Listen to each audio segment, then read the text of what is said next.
भारतीय राजनीति विज्ञान राजनीति विज्ञान पॉलिटिकल साइंस का आपके भाग वन में आपको जो राजनीतिक अवधारणा है, राजनीतिक अवधारणा का अध्ययन नंबर राजनीतिक अवधारणा का आपको हो गया अध्याय 3। राजनीतिक अवधारणा का आपको जो यहाँ अध्याय 3 है, न्याय, जस्टिस जिसको बोलते हैं। आज इसको पढ़ेंगे। तो राजनीतिक आपको जो इसका अध्याय 3 है, आपको जस्टिस है, मतलब अध्याय 3 आपको जस्टिस, न्याय है, इनको हम पढ़ेंगे। आइए हम इसको यहाँ पर शुरू करते हैं। राजनीतिक अवधारणा जिसको न्याय बोलते हैं। तो आइए सबसे पहले आपको इसका पहला आपको यहाँ पर हो गया कि जस्टिस शब्द। देखिए जस्टिस शब्द आपको लैटिन शब्द जस्टिया से बना है, जिसका अभिप्राय जोड़ना है। जिसका अभिप्राय आपको जोड़ना है। जस्टिस शब्द आपको लैटिन शब्द जस्टिया से बना है, जिसका अभिप्राय जोड़ना है। प्लेटो के अनुसार, देखिए प्लेटो के अनुसार न्याय का आशय समाज में सामंजस्य एवं संतुलन का निर्माण करना है। प्लेटो के अनुसार न्याय का आशय समाज में सामंजस्य एवं संतुलन का निर्माण करना है। समाज में सामंजस्य और संतुलन बनाए रखने के लिए दो उपाय किए जाते हैं। पहला दंडित करना था, दूसरा पुरस्कृत करना। वस्तुतः न्याय एक जटिल संकल्पना है। इसका प्रयोग कभी नैतिक रूप में तो कभी वैधानिक रूप में तथा कभी सामाजिक, राजनीतिक एवं आर्थिक रूप में भी किया जाता है। अब समकालीन युग में देखिए, समकालीन युग में न्याय का मूल अर्थ सामाजिक न्याय से लिया जाता है। सामाजिक न्याय शब्द एक विविध शब्द है, जिसमें वैधानिक, राजनीतिक एवं आर्थिक तीनों तरह का न्याय सम्मिलित होता है। न्याय के दो मूल तत्वों को प्रत्येक विचारकों ने माना है, समानता एवं निष्पक्षता। न्याय के दो मूल तत्वों को प्रत्येक विचारकों ने माना है, समानता एवं निष्पक्षता। विचारकों ने माना है, समानता एवं निष्पक्षता। फिर आपको आगे यहाँ पर देखिए न्याय की परिभाषा। आप क्या देखिए न्याय की परिभाषा, अरस्तु का न्याय देखिए न्याय की परिभाषा अरस्तु का न्याय संपूर्ण इस न्याय का आशय सामाजिक नैतिकता से है। अरस्तु ने संपूर्ण न्याय के लिए सात्विकता, राइटियसनेस, राइटियसनेस शब्द प्रयुक्त किया है। अब क्या आपको आगे देखिए संशोधनात्मक न्याय। अब क्या आप देखिए संशोधनात्मक न्याय। देखिए आपको विधि के अनुसार कार्य नहीं करने पर राय द्वारा दंड दिया जाना, अर्थात व्यक्तियों के आचरण को सुधारने के राय द्वारा दंड एवं शक्ति प्रयोग करना। विधि के अनुसार कार्य नहीं करने पर राय द्वारा दंड दिया जाना, अर्थात व्यक्तियों के आचरण को सुधारने के लिए राय द्वारा दंड एवं शक्ति प्रयोग करना, ये आपको संशोधनात्मक न्याय है। दूसरा आपके यहाँ पर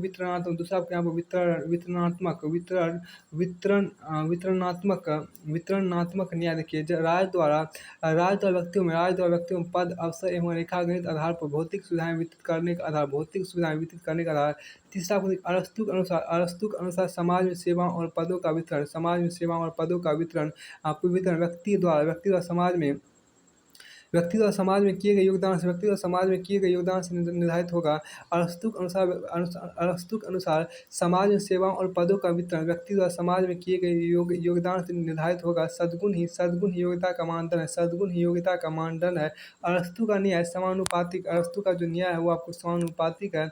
अब के संत ऑगस्टीन अनुसार जिस राज्य में न्याय ना हुआ, समुद्री लुटेरों के गिरोह जैसा है। संत ऑगस्टीन अनुसार जिस राज्य में न्याय ना हुआ, समुद्री लुटेरों के गिरोह जैसा है।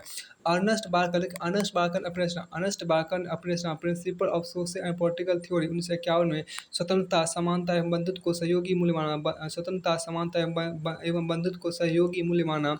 अब के थॉमस पोगे की प्रश्नरचना वर्ल्ड पोगे की प्रसिद्ध रचना world poverty and human rights 2002 है। अब देखिए न्याय का आयाम, न्याय का नैतिक आयाम है। व्यक्ति द्वारा अपने कर्तव्यों का पालन करना है। न्याय का यह आयाम सॉरी न्याय का यह आयाम प्राचीन यूनानी राजनीतिक चिंतक प्लेटो द्वारा परिभाषित किया गया। न्याय का यह आयाम प्राचीन यूनानी राजनीतिक चिंतक प्लेटो द्वारा परिभाषित किया गया। अब देखिए न्याय का वैधानिक आयाम, देखिए न्याय का वैधानिक आयाम, तो न्याय का वैधानिक आयाम यहाँ पर कि वैधानिक रूप में, देखिए वैधानिक रूप में न्याय का अभिप्राय, वैधानिक रूप में न्याय का अभिप्राय विधि के उल्लंघन के परिणाम से दंड प्रदान करना है। वैधानिक रूप में न्याय का अभिप्राय विधि के उल्लंघन के परिणाम से दंड प्रदान करना है। अब देखिए विधि का शासन सुनिश्चित करना ही न्याय, विधि का शासन सुनिश्चित करना ही न्याय है। समाज में सभी व्यक्तियों, देखिए समाज में सभी व्यक्तियों को विधि के समक्ष समान मानना एवं विधि का निष्पक्ष प्रयोग ही न्याय है।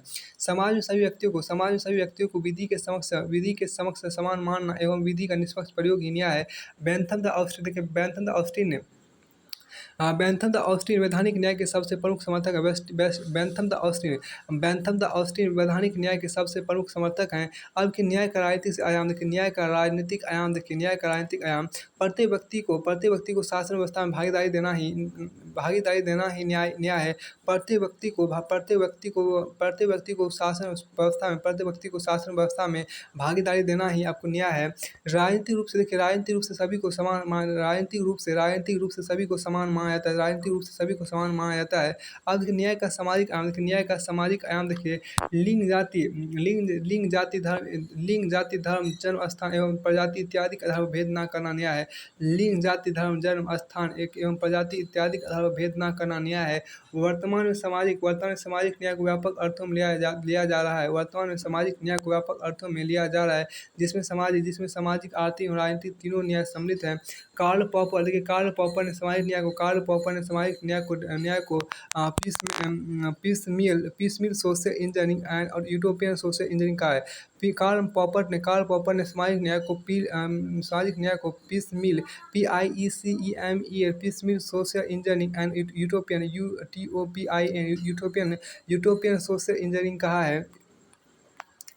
फिर आपको आगे यहाँ पर क्या है कि न्याय का आर्थिक आयाम, देखिए आपको न्याय का आर्थिक आयाम यहाँ पर देखिए क्या है कि देखिए न्याय का आर्थिक आयाम मार्क्सवादी एवं समाजवादियों के अनुसार न्याय का मूल अभिप्राय समाज में सभी को मूलभूत आर्थिक संसाधन उपलब्ध कराना है। न्याय का आर्थिक आयाम यहाँ पर देखिए मार्क्सवादी एवं समाजवादी के अनुसार न्याय का मूल अभिप्राय समाज में सभी को मूलभूत आर्थिक संसाधन उपलब्ध कराना है। ब्रायन बेरी, देखिए ब्रायन बेरी की प्रसिद्ध रचना व्हाई सोशल जस्टिस मैटर्स 2005 है। ब्रायन बेरी की प्रसिद्ध रचना व्हाई सोशल जस्टिस मैटर्स 2005 आपको है। करेंसी ऑफ डिस्ट्रीब्यूटिव जस्टिस, आपके आगे करेंसी ऑफ डिस्ट्रीब्यूटिव जस्टिस वाक्यांश का प्रयोग Cohen currency of distributive justice वाक्यांश का प्रयोग आपको कोहेन द्वारा किया गया था। अब देखिए न्याय के मानदंड, देखिए आवश्यकता के आधार पर, देखिए न्याय के मानदंड में आवश्यकता के आधार पर वितरण, न्याय के मानदंड आपको देखिए क्या आवश्यकता के आधार पर वितरण है। दूसरा क्षमता या देखिए दूसरा को क्षमता या अधिकारिता के आधार पर वितरण है। तीसरा अर्हता के आधार पर वितरण है। अब देखिए आवश्यकता के आधार पर वितरण, देखिए आवश्यकता के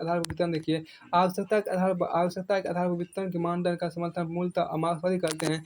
आवश्यकता के आधार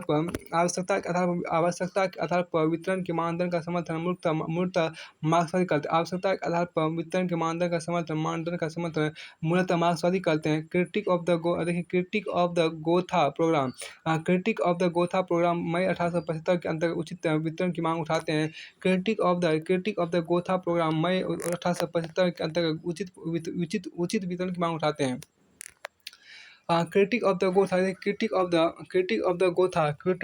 गोथा प्रोग्राम मई 1875 ईस्वी के अंतर्गत उचित वितरण की मांग उठाते हैं। मार्क्स के अनुसार देखिए मार्क्स के अनुसार प्रत्येक व्यक्ति अपनी क्षमता के अनुसार कार्य करेगा। मार्क्स के अनुसार प्रत्येक व्यक्ति अपनी क्षमता के अनुसार कार्य करेगा और उसे उसकी आवश्यकता के अनुसार उसकी आवश्यकता के अनुसार प्राप्त होगा। मार्क्सवादियों के न्याय, देखिए मार्क्सवादियों के न्याय की संकल्पना को उपचारिक न्याय रिमीडियल जस्टिस भी कहा जाता है। मार्क्सवादियों के न्याय की संकल्पना को उपचारिक न्याय रिमीडियल जस्टिस भी कहा जाता है।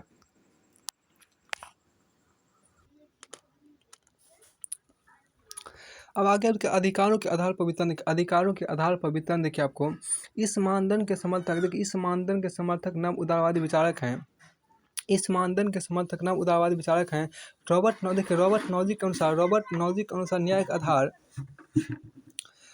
नॉजिक के अनुसार न्याय का आधार पात्रता या योग्यता होनी चाहिए। रॉबर्ट नॉजी के अनुसार न्याय का आधार पात्रता या योग्यता होनी चाहिए। इसके अनुसार वस्तुओं का वितरण व्यक्ति द्वारा समाज के लिए किए गए योगदान के अनुपात में होना चाहिए। न्याय का अधिकारिता या पात्रता सिद्धांत। इसके अनुसार देखिए, इनके अनुसार परिचित व्यवस्था के अंतर्गत जो व्यक्ति जिस वस्तु का अधिकारी है उसे उसकी सहमति के बिना किसी दूसरे को हस्तांतरित नहीं किया जा सकता। अब देखिए, नॉजी के अनुसार न्याय का आशय निम्नलिखित 3 नियमों से आपको है। पहला, संपत्ति का अर्जन वैध होना चाहिए। दूसरा, दूसरा, संपत्ति का हस्तांतरण वैध होना चाहिए। संपत्ति का अर्जन भी वैध होना चाहिए और संपत्ति का हस्तांतरण भी वैध होना चाहिए। तीसरा, यदि संपत्ति का हस्तांतरण अर्जन वैध नहीं है तो इस संबंध में दंड का प्रावधान भी होना चाहिए। नॉजिक ने आत्मस्वामित्व सिद्धांत का समर्थन भी किया है। अतः न्याय का स्रोत का वितरण से नहीं है। तथा न्याय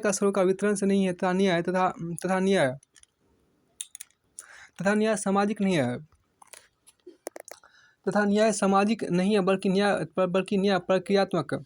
बल्कि न्याय जो आपको प्रक्रियात्मक प्रोसीड्यूरल जस्टिस है। अब के नॉजी के अनुसार जो जैसा चयन करे जिसका जैसा चयन हो। नॉजी के अनुसार देखिए, जो जैसा चयन करे जिसका जैसा चयन हो। अब F.A. हेयक देखें आप, हेयक के रचना आपको लॉ लेगिस्लेशन एंड लिबर्टी 1973। हेयक के रचना आपको है लॉ लेगिस्लेशन एंड लिबर्टी 1973 आपको है। वॉल्यूम 1 में देखिए यहाँ पर क्या, रूल्स एंड ऑर्डर। देखिए, रूल्स एंड ऑर्डर 1973। वॉल्यूम 1 में आपको रूल्स एंड ऑर्डर 1973। वॉल्यूम 2 आपको the mirage of social justice 1976। Volume 3 में आपको the political order of a free people 1979 में। तो F.A. हेयक की आपको रचना आपका देखिए, F.A. हेयक की रचना, पहला रचना आपको है यहाँ पे है लॉ लेगिस्लेशन एंड लिबर्टी 1973। आपको वॉल्यूम 1 में इसकी रचना है रूल्स एंड ऑर्डर 1973 F.A. हेयक की रचना। और वॉल्यूम 2 आपको F.A. हेयक की रचना आपको the mirage MIRAGE mirage of social justice 1976। और वॉल्यूम 3 में आपको F.A. हेयक की रचना आपको the political order of a free people 1979। हेयक के अनुसार देखिए, हेयक के अनुसार समूचे समाज को न्यायपूर्ण या अन्यायपूर्ण कहना अतार्किक। हेयक के अनुसार समूचे समाज को न्यायपूर्ण एवं अन्यायपूर्ण कहना अतार्किक है। फिर आप क्या देखिए, इसके अनुसार अन्याय और दुर्भाग्य में अंतर होता है, क्योंकि अन्याय का अर्थ किसी व्यक्ति के साथ जानबूझकर भेदभाव और शोषण करना। जबकि जो व्यक्ति समाज में वंचित है, जबकि जो व्यक्ति समाज में वंचित है वह दुर्भाग्यशाली है। हेयक के अनुसार देखिए, हेयक के अनुसार सामाजिक न्याय मृग मरीचिका है। हेयक ने राज द्वारा व्यक्तियों को न्यूनतम वस्तुएं प्रदान करने का समर्थन किया। न्यूनतम वस्तुएं प्रदान करने का समर्थन किया, लेकिन यह न्याय के नाम पर नहीं होना चाहिए। हेयक के अनुसार बाजार की प्रक्रिया और परिणामों को नैतिक रूप में विश्लेषित करना सामान्यतः असंवैधानिक है। हेयक के अनुसार बाजार की प्रक्रिया और परिणामों को नैतिक रूप में विश्लेषित करना सामान्यतः असंवैधानिक है। हेयक के अनुसार देखिए आप, हेयक के अनुसार सामाजिक न्याय जैसा कोई शब्द नहीं होता। जो स्वतंत्र विनिमय फ्री एक्सचेंज है, वही स्वच्छ विनिमय फेयर एक्सचेंज है। जो स्वतंत्र विनिमय फ्री एक्सचेंज है, वही आपको स्वच्छ विनिमय मतलब फेयर एक्सचेंज है। इसलिए हेयक जैसे विचारकों ने कल्याणकारी राज की मान्यता पर सवाल उठाया है। और यह भी कहा कि कल्याणकारी राज का मार्ग दासता की ओर जाता है। वितरणात्मक न्याय के अनुसार वस्तुओं के वितरण के निम्नलिखित मानदंड होते हैं। पहला आपको अर्हता के आधार पर वितरण। देखिए, यह मानदंड आपको परंपरावादी द्वारा स्वीकार किया जाता है। परंपरावादियों के अनुसार न्यायपूर्ण वितरण का आधार या मानदंड अर्हता होनी चाहिए। परंपरावादियों के अनुसार न्यायपूर्ण वितरण का आधार या मानदंड अर्हता होनी चाहिए।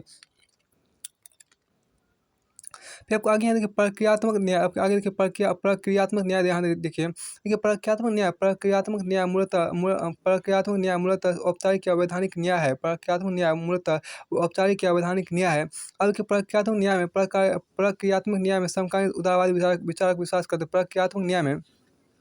प्रक्रियात्मक न्याय में आपको समकालीन उदारवादी विचारक विश्वास करते हैं, अतः इस न्याय में सेवाओं, पदों एवं वस्तुओं के वितरण का अधिकार माना जाता है। अतः इस न्याय में सेवाओं, पदों एवं वस्तुओं के वितरण का अधिकार माना जाता है। अतः इस न्याय में सेवाओं, पदों एवं वस्तुओं के वितरण का अधिकार माना जाता है।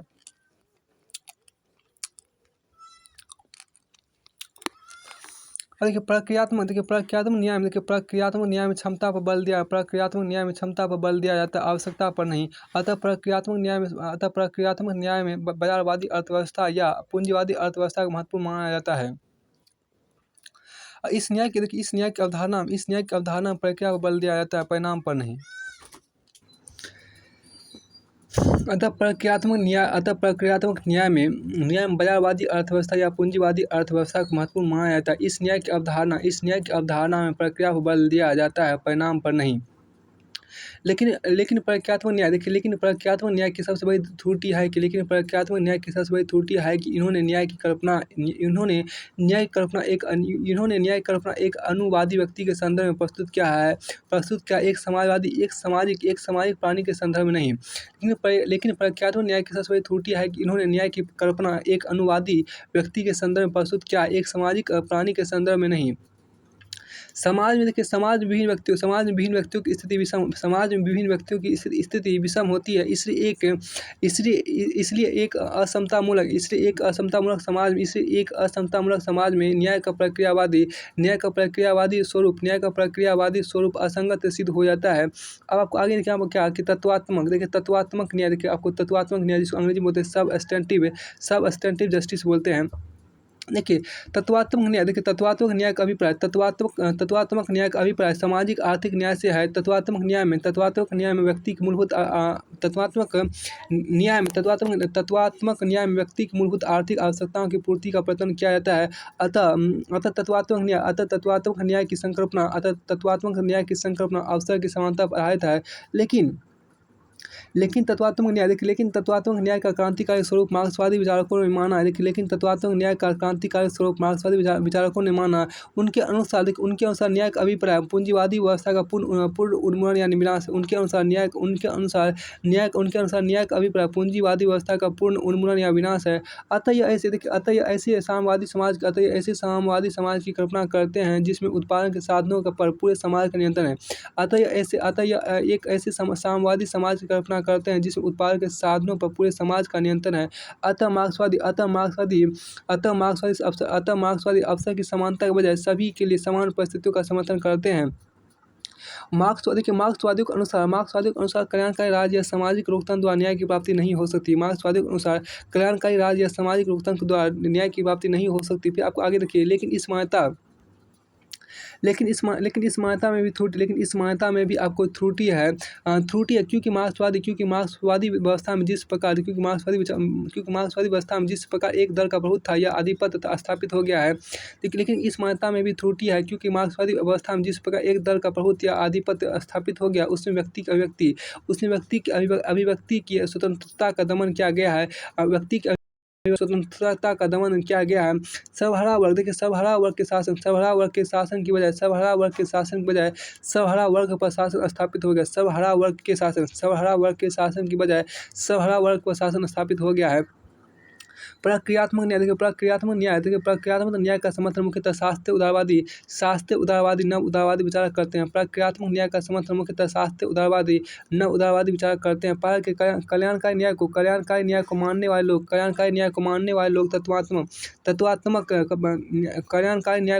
लोग तत्वात्मक प्रक्रियात्मक न्याय के सम्मिश्रण का समर्थक होते हैं। रॉल्स डॉकिन एलिजाबेथ एंडरसन जैसे विचारक विचारक इसके समर्थक हैं।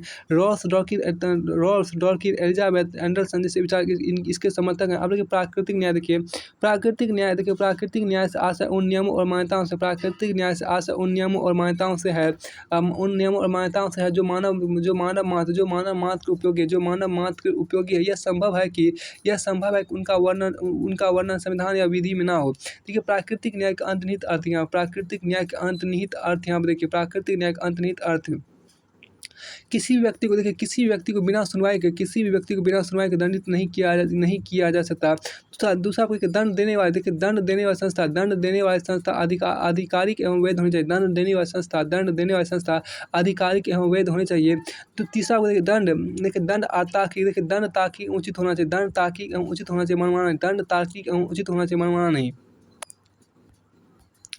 फिर आपको आगे देखिए रॉल्स का न्याय सिद्धांत, रॉल्स का न्याय सिद्धांत देखिए रॉल्स के न्याय का स्रोत देखिए, बेंथम का न्याय परिणामवादी कॉन्सिक्वेंटियल है, जबकि लॉर्ड्स का सिद्धांत परिणाम निरपेक्ष है, जिसको अंग्रेजी में बोलते हैं डेंटोलॉजिकल है, जिसमें प्रक्रिया पर अत्यधिक बल दिया गया है। अब लॉर्ड्स अमेरिका के हार्वर्ड विश्वविद्यालय में दर्शन शास्त्र के प्रोफेसर थे। रॉल्स का न्याय देखिए, कांट के आदर्शवादी विचारों पर आधारित है। रॉल्स का न्याय कांट के आदर्शवादी विचारों पर आधारित है। रॉल्स का प्रसिद्ध कथन है कि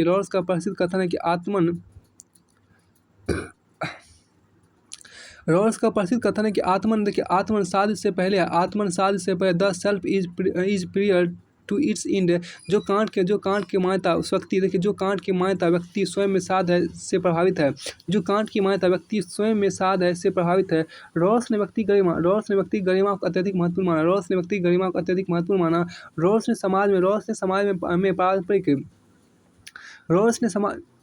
समाज में पारस्परिक लाभ के लिए एक असहयोगात्मक चेष्टा वैल्यू की संकल्पना की।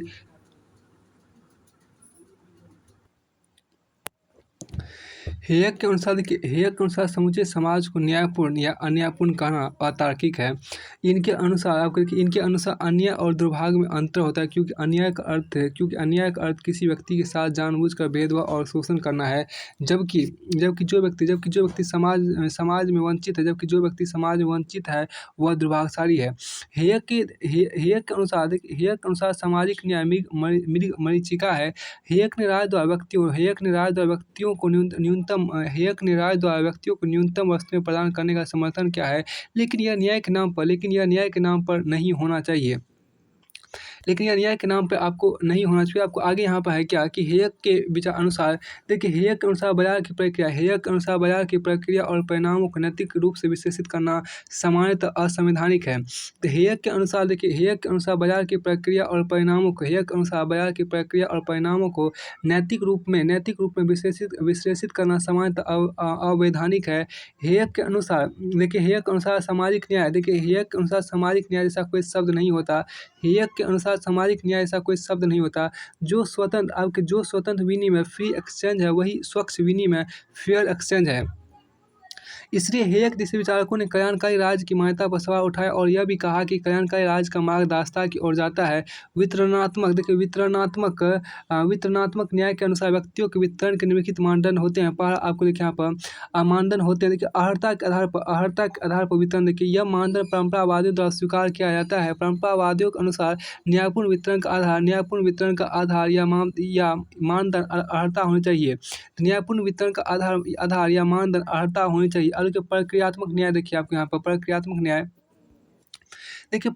न्याय मूलतः औपचारिक या वैधानिक न्याय है। प्रक्रियात्मक न्याय में समकालीन उदारवादी विचारकों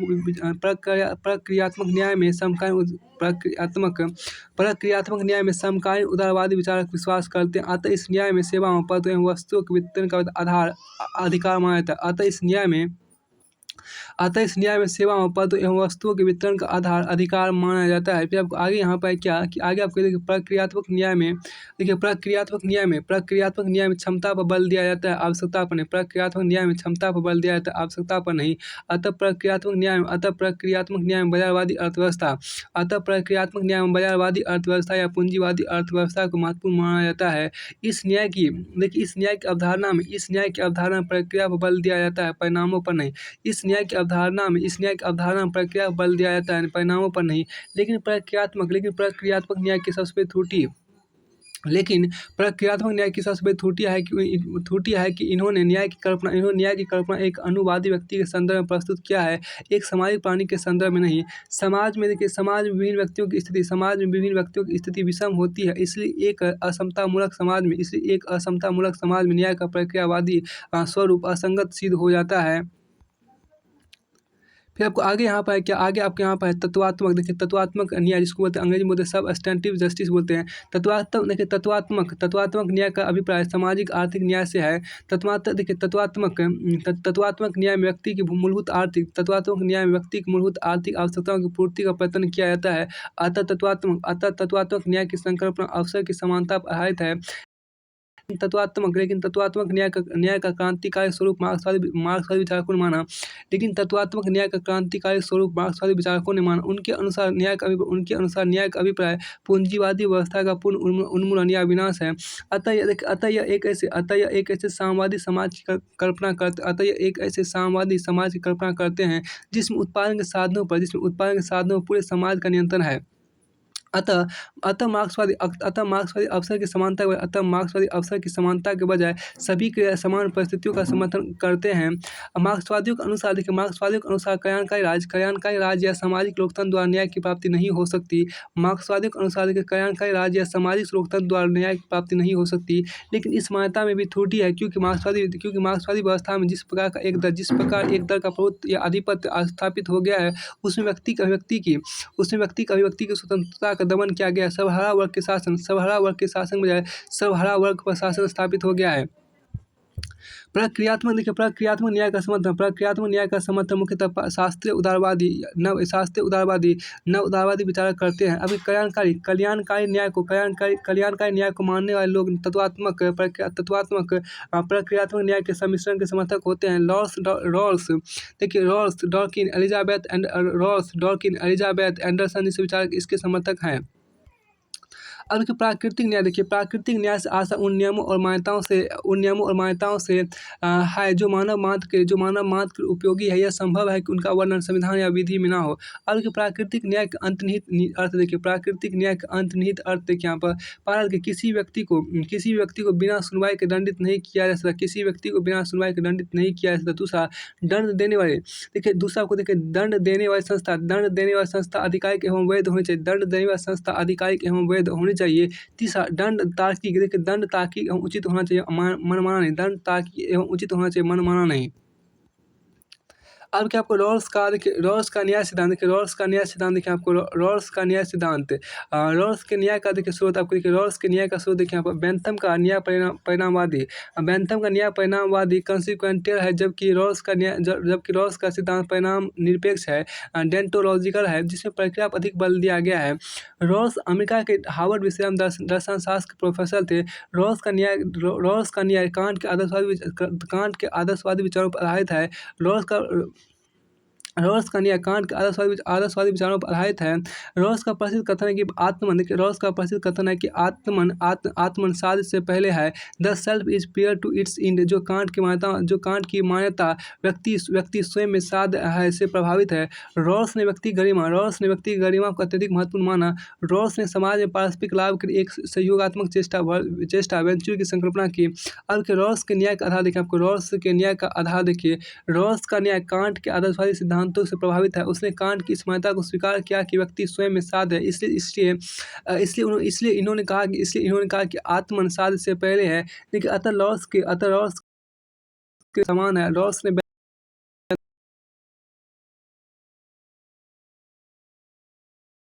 बेंथम ने अधिकतम व्यक्तियों के अधिकतम सुख को ही न्याय का मूल आधार माना था। बेंथम उपयोगितावादी न्याय का समर्थन किया, जिसका रॉल्स ने खंडन किया। अब के रॉल्स के न्याय सिद्धांत की मूल विशेषता देखिए, रॉल्स के न्याय सिद्धांत की मूल विशेषता हम देखिए। रॉल्स ने न्याय सिद्धांत अपनी प्रसिद्ध रचना ए थ्योरी ऑफ जस्टिस 1971 में दिया। रॉल्स ने न्याय को फेयरनेस कहा, फेयरनेस कहा। रॉल्स ने जस्टिस हैज फेयरनेस ए री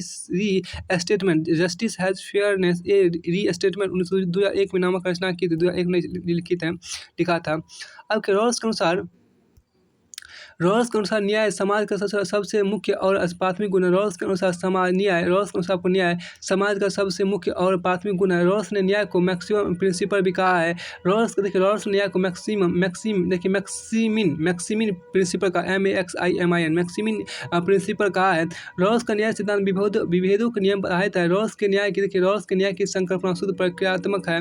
रॉल्स के न्याय सिद्धांत को आच्छादित एकता ओवरलैपिंग कंसेंसस का सिद्धांत भी कहा जाता है। रॉल्स के न्याय सिद्धांत को आच्छादित एकता ओवरलैपिंग कंसेंसस का सिद्धांत भी कहा जाता है। रॉल्स के अनुसार प्रत्येक व्यक्ति की न्याय पर संस्थापित अनुलंघनीय होती है। रॉल्स के अनुसार प्रत्येक व्यक्ति की न्याय पर संस्थापित अनुलंघनीय होती है, अपनी विशिष्ट मान्यता होती है। इसका निर्धारण बहुमत नहीं करेगा। रॉल्स ने अपने न्याय सिद्धांत में निम्नलिखित बिंदुओं को क्रमिक रूप से स्वीकार किया। रॉल्स ने अपने न्याय सिद्धांत में निम्नलिखित बिंदुओं को क्रमिक रूप में स्वीकार किया। पहला, आपको सभी को समान स्वतंत्रता का अधिकार। दूसरा आपको अवसर की समानता। तीसरा आपको विभेद का नियम। अब क्या रॉल्स के न्याय सिद्धांत का निर्माण देखिए। रॉल्स ने न्याय सिद्धांत का निर्माण करने के सामाजिक समझौते और अज्ञान के पर्दे का सहारा लिया। अज्ञान के पर्दे से आशय व्यक्ति को समाज में अपनी वर्तमान स्थिति का पता नहीं था, व्यक्ति का भी पता नहीं है। अज्ञान के पर्दे का आशय व्यक्ति को समाज में अपनी वर्तमान स्थिति का पता नहीं था, व्यक्ति का भी पता नहीं है। व्यक्ति अपने लाभ को बढ़ाना चाहता था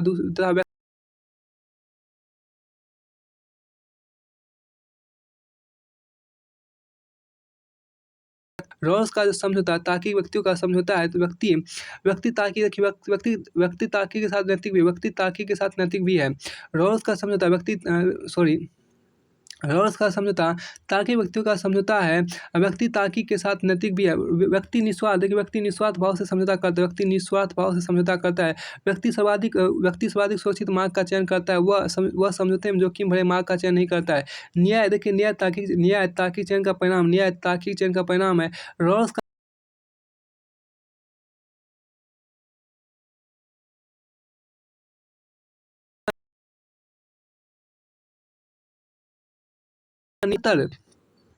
बदतर परिस्थितियों में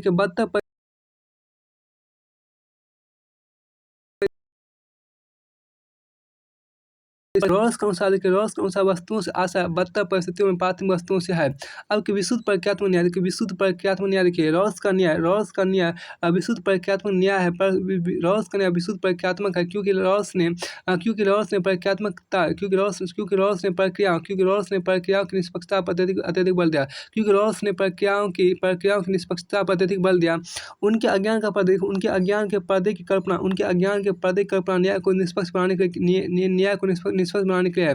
उनके अज्ञान के पर्दे की कल्पना न्याय को निष्पक्ष बनाने के लिए अज्ञान के पर्दे के पीछे किसी व्यक्ति को अपनी विशेष क्षमता और प्रतिभा ज्ञान नहीं है। अज्ञान के पर्दे के पीछे किसी व्यक्ति को अपनी विशेष क्षमता और प्रतिभा का ज्ञान नहीं है। इसलिए समझौते पर आधारित न्याय का विचार सभी के समान अवसर प्रदान करता है। इसके अनुसार सामाजिक कल्याण की स्वतंत्रता पर प्रतिबंध नहीं लगाया जा सकता। इसके अनुसार देखिए, सामाजिक कल्याण की स्वतंत्रता पर प्रतिबंध नहीं लगाया जा सकता। रॉल्स ने न्याय सिद्धांत के निर्माण के 17वीं शताब्दी के रॉल्स ने न्याय सिद्धांत के निर्माण के सिद्धांत के समझौता सिद्धांतकारों के तरीके का प्रयोग किया है। रॉस ने देखिए रॉस न्याय का राजनीतिक परिप्रेक्ष्य न्याय की पृष्ठभूमि, रॉस ने न्याय का राजनीतिक परिप्रेक्ष्य न्याय की पृष्ठभूमि। देखिए रॉस ने आपको देखिए रॉस के न्याय का निर्माण कल्याणकारी राज के अंतर्गत किया गया। रॉस के न्याय का निर्माण कल्याणकारी राज के अंतर्गत किया गया है, उसने न्याय को व्यवहारिक आधार प्रदान करने के लोकतांत्रिक राज्यों की पृष्ठभूमि को आवश्यक माना। इस संदर्भ में उसने राज्य के कार्यों को निम्नलिखित भागों में बांटा। पारद आपको आवंटन, जिसको अंग्रेजी में बोलते हैं एलोकेशन। पारद के आवंटन, जिसको अंग्रेजी में बोलते हैं एलोकेशन बोलते हैं। देखिए प्रतिस्पर्धी आपको देखिए प्रतिस्पर्धी पूंजीवादी बाजारवादी व्यवस्था में राज्य के द्वारा कीमतों का नियंत्रण होगा। राज्य के द्वारा कीमतों का नियंत्रण होगा और प्रगतिशील करारोपण किया जाएगा। दूसरा आपको यहाँ पर देखिए अस्थायित्व, जिसको बोलते हैं स्टेबिलिटी बोलते हैं, अस्थायित्व स्टेबिलिटी बोलते हैं। आपके व्यक्तियों को पूर्ण रोजगार दिलाने का प्रयत्न किया जाएगा तथा सभी व्यक्ति रोजगार के चयन में स्वतंत्र होंगे। व्यक्तियों को पूर्ण रोजगार दिलाने का प्रयत्न किया जाएगा तो सभी व्यक्ति रोजगार के चयन में स्वतंत्र होंगे। अब तीसरा आपके यहाँ स्थान, जिसको बोलते हैं ट्रांसफर बोलते हैं। देखिए सभी के न्यूनतम आय की गारंटी होगी, जिससे दीर्घकालिक रूप में न्यूनतम स्थिति में रहने वाले लोगों की आय में वृद्धि हो। पूंजीवादी प्रतिस्पर्धी व्यवस्था में मानवीय आवश्यकताओं को उपेक्षित करना कठिन है। अतः सभी के न्यूनतम आय का प्रबंध करना चाहिए, जिससे न्यूनतम स्थिति में रहने वाले लोगों के लिए अधिकतम लाभ हो। और एक वितरण, जिसको अंग्रेजी में डिस्ट्रीब्यूशन बोलते हैं। समाज में संपत्ति का केंद्रीकरण वितरण यदि एक सीमा से अधिक हो जाए तो स्वतंत्रता एवं समानता अवसर की समानता पर खतरा उत्पन्न हो जाता है। अतः रॉस ने उत्तराधिकार की संपत्ति और उपहारों के संदर्भ में करारोपण का समर्थन किया। अब रॉस की संरचना आपको है और पॉलिटिकल लिबरलिज्म 1993 ईस्वी में। रॉस की संरचना आपको यहाँ पर पॉलिटिकल लिबरलिज्म 1993 ईस्वी में और एवं द लॉ ऑफ पीपुल 1993 आपको है। अब यहाँ देखिए पार्थिव वस्तुओं के प्रकार देखिए आपको पार्थिव देखिए प्राकृतिक पार्थिव वस्तुएं बुद्धि एवं स्वास्थ्य। प्राकृतिक पार्थिव वस्तुएं बुद्धि एवं स्वास्थ्य। सामाजिक पार्थिव वस्तुएं देखिए सामाजिक पार्थिव वस्तु आपको अधिकार, स्वतंत्रता, संपत्ति एवं गरिमा का सम्मान। अब के न्यूनतम स्थिति में रहने वाले लोगों को अधिकतम लाभ से तात्पर्य प्राथमिक वस्तुओं के आवंटन से यह आवंटन केवल बदतर परिस्थितियों में लागू होता है। उसके पश्चात व्यक्ति को स्वतंत्र प्रतिस्पर्धा के लिए छोड़ दिया जाता है। रॉस के अनुसार ऐसी विषमताएं स्वीकार की जा सकती है जिससे वंचित लोगों का कल्याण हो। रॉस के न्याय को क्षतिपूर्ति का सिद्धांत भी कहा जाता है, क्योंकि प्रतिभाशाली लोगों की प्रतिभा का प्रयोग करके वंचित लोगों का कल्याण किया जाएगा। आपको प्राथमिकता आगे यहाँ पर क्या प्राथमिकता का सिद्धांत आपके यहाँ पर है। प्राथमिकता का सिद्धांत आपको प्राथमिकता का सिद्धांत न्याय सामाजिक कल्याण एवं कुशलता दोनों से प्राथमिक है। समान स्वतंत्रता का अधिकार पहली प्राथमिकता है। समान स्वतंत्रता का अधिकार पहली प्राथमिकता है और अवसर की समानता दूसरी प्राथमिकता है। न्यूनतम स्थिति में रहने वाले व्यक्तियों का कल्याण तीसरी प्राथमिकता है। रॉस के अनुसार इस क्रम में कोई भी परिवर्तन संभव नहीं है। अब आपको देखिए रॉस के न्याय सिद्धांत का आलोचना आप देखिए।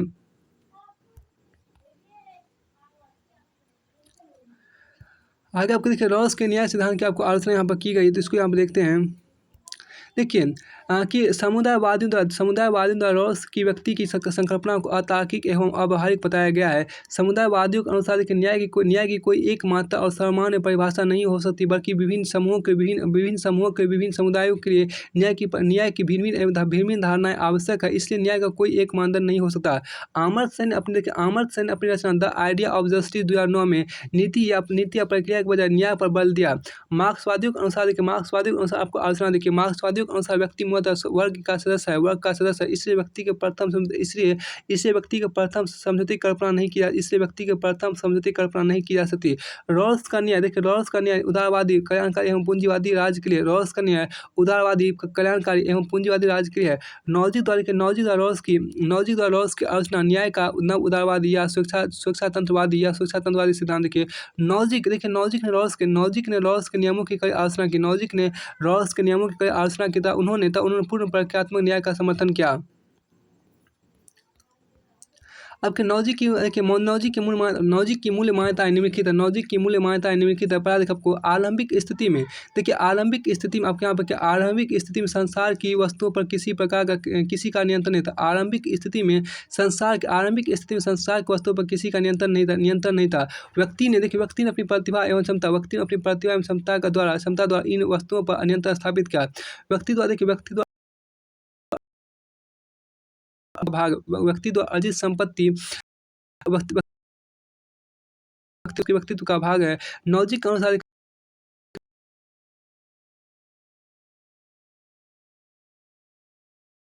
स्थान इस संपत्ति को अधिकार करने का भी, इस संपत्ति को हस्तांतरित करने का भी अधिकार है। ये 5वां पॉइंट है, इस संपत्ति को हस्तांतरित करने का भी अधिकार है। और 6वां पॉइंट आपके यहाँ की बशर्ते संपत्ति का हस्तांतरण एवं अर्जन वैध हो। आप देखिए यहाँ पर नौजिक ने पूर्णतः बाजारवादी अर्थव्यवस्था का समर्थन किया। इसके न्याय का मूल आधार है कि जैसा जो चयन करे तथा जैसा जिसका चयन किया जाए। नौजिक ने न्यूनतम नकारात्मक राज्य का समर्थन करते हुए कहा कि राज्य का केवल नौजिक ने न्यूनतम नकारात्मक राज्य का समर्थन करते हुए कहा कि राज्य का कार्य केवल विधि या व्यवस्था बनाए रखना तथा बाह्य शत्रुओं से नागरिकों की रक्षा करना। इसलिए इसने प्रगतिशील कार्यारोपण के सिद्धांत का खंडन किया। इसने अपनी परिरचना स्टेट अनार्की एंड यूटोपिया में लिखते हुए कहा कि राज्य को उतना का आरोपण करेगा जितना विधि व्यवस्था बनाए रखने एवं राज्य की सुरक्षा के आवश्यक हो। फिर आपको आगे यहाँ पर क्या समुदायवादी अनुसार देखिए आपको न्याय, देखिए न्याय का समुदायवादी दृष्टिकोण अनुसार सामाजिक वस्तुओं का ऐसा वितरण होना चाहिए जिसमें समुदाय के प्रति व्यक्ति की प्रतिबद्धता निहित हो। इस सिद्धांत के समर्थक मैंकीटायर, माइकल सैंडल तथा माइकल वाल्जार है। इस दृष्टिकोण के अनुसार समुदाय का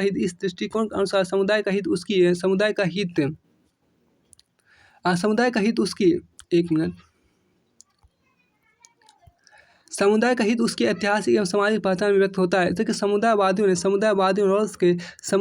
रॉल्स के न्याय सिद्धांत की आलोचना करते हुए कहा कि न्याय का कोई एक सिद्धांत नहीं अपनाया जा सकता, बल्कि यह समुदाय की मान्यताओं के अनुसार अलग अलग हो सकता है। मैंकीटायर ने अपनी पुस्तक आफ्टर वर्ल्ड 1981 में समुदायवाद के नैतिक आधार पर बल दिया। उन्होंने व्यक्ति की स्वायत्तता ऑटोनॉमस की आलोचना की तथा कहा कि व्यक्ति का व्यक्तित्व उसकी सामाजिक परंपरा और सोशल प्रैक्टिस में विकसित होता है और इसी के माध्यम से सद्गुण अर्जित करता है। अब के मैंकीटायर की दूसरी पुस्तक का नाम हुज जस्टिस